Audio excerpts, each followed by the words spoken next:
नमस्कार गाइस। तो आज हम बात कर रहे हैं कल के सुप्रीम कोर्ट के जजमेंट की, जो आई थी पैथिव यूथेनेशिया को लेके। सुप्रीम कोर्ट ने पहली बार इच्छा मृत्यु को कंसेंट दी है। डिस्कस करते हैं। ये केस है Harish Rana versus union of India का।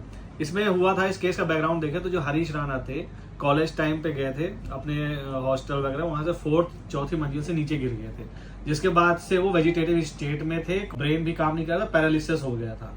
उनमें कोई बॉडी में कोई रिकवरी नहीं हो रही थी, अनकॉन्शियसनेस पड़े हुए थे, एम्स में इलाज चल रहा था। रिपोर्ट्स की माने तो 60,000 पर डे के हिसाब से शायद एक दिन की कॉस्टिंग आ रही थी। खैर ये तो कॉस्टिंग की बात अलग है। मेन ये था कि 12 से 13 साल बीत चुके थे, जिसके बाद उनके पेरेंट्स ने डिसाइड किया कि इनको इच्छा मृत्यु के लिए किया जाए, क्योंकि अपने बेटे को उस दुख में नहीं देख पा रहे थे, क्योंकि सिर्फ फूड सप्लाई वगैरह जो भी चीजें थी सब पाइप के थ्रू दी जा रही थी।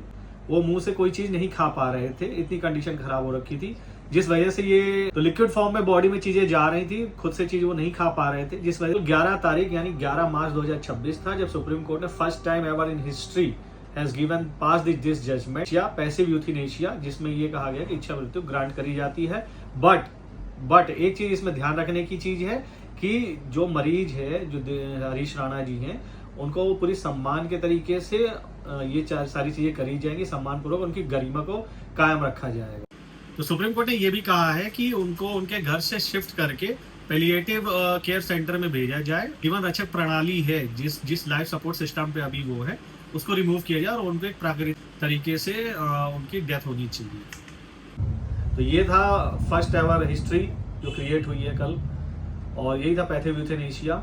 ऐसे और भी कई मैटर्स होंगे केस में ग्रांट होने के बाद में, कई सारे ऐसे पेंडिंग केसेस होंगे जो वापस आएंगे इसके थ्रू, और देखते हैं उसमें भी क्या शायद ऐसे ही निकलते हैं या नहीं निकलते हैं। Thank you for watching guys.